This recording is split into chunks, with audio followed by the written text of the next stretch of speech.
एक जागा जिथे प्रत्येक मशीन नाही तर एक संधी आहे स्वतःला घडवण्याची। ही जागा म्हणजे Chhajed fitness club, Rahuri factory मधील सर्वात विश्वसनीय आणि हायटेक जिम। महिलांसाठी स्वतंत्र batches and trainers, 100% safe and positive environment, AC सह पूर्ण सुविधा असलेली gym, hi tech equipments, full body workout साठी योग्य। तर यायचं कुठे आहे? Chhajed fitness club, Tarabad road, Rahuri factory. आवाज जनतेचा, लढा सर्वसामान्य जनतेच्या न्याय व हक्कांसाठी।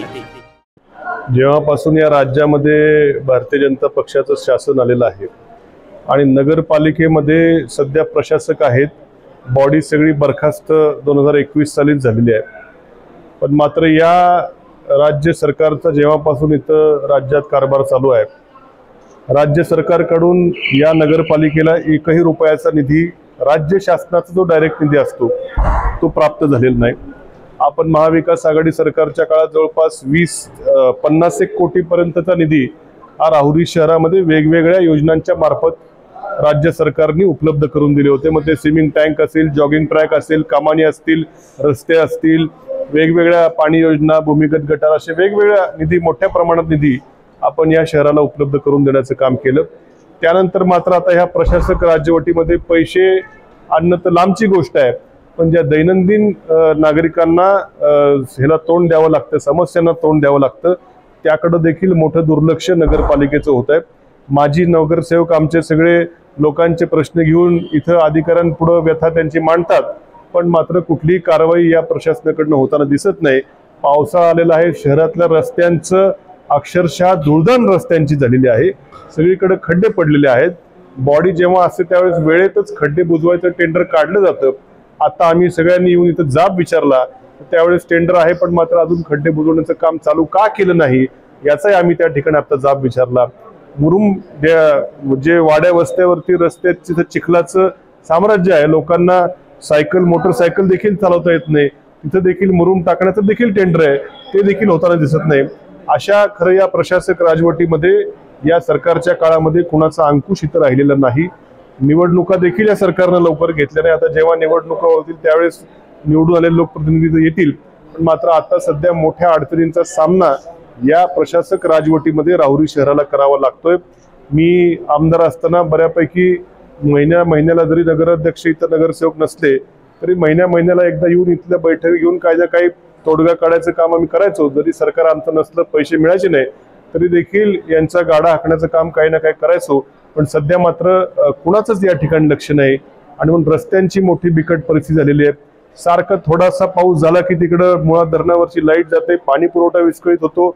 या जे घंटागाडीचे कर्मचारी आहेत, ठेकेदार आहेत, त्यांचं देखील वरून शासनानं निधी काही कमी केल्यामुळं त्यांचे पगार द्यायला अडचण पालिकेला होतीये। राज्य शासनाचं दुर्लक्ष असेल, इथं प्रशासकाचं दुर्लक्ष असेल, अक्षरशः जे काही सॉफ्टवेअर आहे यांचं नगरपालिकेचं, इथं प्रॉपर्टी कोणाची आहे त्याचं नोंद असते, त्याच्यामध्ये इतक्या असंख्य राज्य सरकारने थोपवलं हे नगरपालिकेवरती सॉफ्टवेअर। नुसत्या राहुरी नगरपालिकेवर नाही तर राज्यातल्या बऱ्याचशा नगरपालिकांना सॉफ्टवेअर आहे, तिथं मालमत्ता धारकांची नावं चुकतात, त्याच्या लवकर दुरुस्त्या होत नाहीत। असं सगळं राज्यातल्या सगळ्या नगरपालिकांचं प्रशासन कुठेतरी ढेपाळ्यासारखं त्या ठिकाणी झालेलं आहे। आणि राहुरी शहरातल्या नागरिकांच्या व्यथा या ठिकाणी मांडण्याकरता आज आम्ही सगळे इथं आलो, सीओंकडे त्या व्यथा मांडल्या। काही तर इतक्या चुका त्या ठिकाणी दिसत आहेत।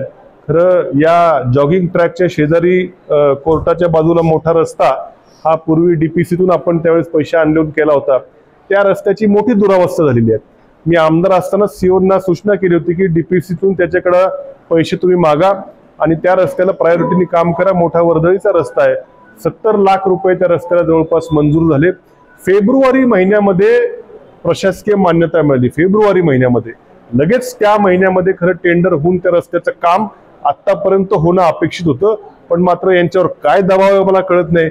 4 महिने तब्बल आम्ही वेळोवेळी सूचना करायचो, टेंडर करा, नाही वरून काय सूचना आहेत, वरून म्हणजे कोणाकडून, हा वरचा आका नेमका कोण आहे की टेंडर करू नका म्हणायला लावणारा।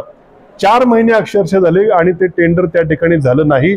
आता पावसाळ्यामध्ये टेंडर फ्लॅश केलेलं आहे, ते देखील काही 2 कोटी रुपयाची काही जिल्हा नियोजनची किंवा काही नगरोत्थानची जी रुटीनली पालिकेला पैसे मिळतात त्यातली पण काही कामं होती, तर 2 कोटीमध्ये 15-16 कामं आहेत ती सगळी एकत्र केली आणि एकत्र टेंडर काढून आकाचे फोन त्या ठिकाणी लोकांना आता यायला लागलेले आहेत की तुम्ही टेंडर भरू नका, तुम्ही टेंडर भरू नका. म्हणजे राहुरी शहरातले जे काही गोरगरीब ठेकेदाराला छोटी छोटी कामं मिळाली असती, मात्र सगळी कामं एकत्र करून सत्ताधारी पक्षाच्या कोणतरी बड्या ठेकेदाराला पोचण्याचं काम करण्याकरता करा, तुम्ही तेही करा, पण त्याच्याकरता उशीर त्या ठिकाणी टेंडरला होतोय. सोमवारी टेंडर उघडायचं होतं, 8 दिवस झाले अजून टेंडर उघडलेलं नाही आणि कोर्ट रोडचं तर काम 4 महिने लेट झालं का. आता यांच्या पक्षातल्या सत्ताधारी पक्षातल्या कोणाला यांना टेंडर द्यायचंय का अशी शंका. त्यांनी टेंडर द्या, आम्हाला काही म्हणणं नाही, तुमच्या लोकांना टेंडर द्या, नियमाप्रमाणे द्या, पण लवकर त्या ठिकाणी काम होणं अपेक्षित असताना आज पावसाळ्यामध्ये किती खड्डे त्या रस्त्याला पडले तुम्ही बघू शकता. आमचा जुना कनगर रोडचा रस्ता, आमचे बाळासाहेब बुंडे असतील, प्रदीप भाऊ भुजडे असतील, भिकू शेटे, सगळे त्या वार्डातले आमचे नगरसेवक, माजी नगरसेवक आहेत, सगळ्यांनी सातत्यानं मुरुम टाकायची यांना विनंती करतात सीओना, परंतु मात्र मुरुम काहीतरी कारण दाखवून मुरुम टाकला जात नाही. आज इथे येऊन दुपारी सीओ म्हटले मी स्वतः त्या ठिकाणी येतो, त्या रस्त्याच्या पॅच पडले तेही बुजवायचं काम करतो असं सांगितलंय. आणि म्हणजे एका अर्थानं आता इथं नगराध्यक्ष नाही, इथं नगरसेवक नाहीत, निवडणुका शासन लवकर घेत नाही, आमदारही आता जाऊ द्या, आमदारांबद्दल मला काय बोलायचं नाही, परंतु अशा प्रकारे आता अधांतरी हे प्रशासन आहे. त्यामुळं मोठं त्या ठिकाणी नागरिकांना सुविधा त्या ठिकाणी रोजच्या अडचणींना सामना करावा लागतो. लवकरच निवडणूक खरं शासनाने आता जाहीर केले कोर्टाने, झाल्यानंतर निवडून आलेली बॉडी येऊन जरा कारभार काहीतरी सुरळीत होईल अशी त्या ठिकाणी आमची अपेक्षा आहे. पण मात्र आज मोठ्या संख्येने येऊन नागरिकांनी त्यांना होणाऱ्या त्रासाचा पाडा इथे सीओंसमोर वाचलेला आहे.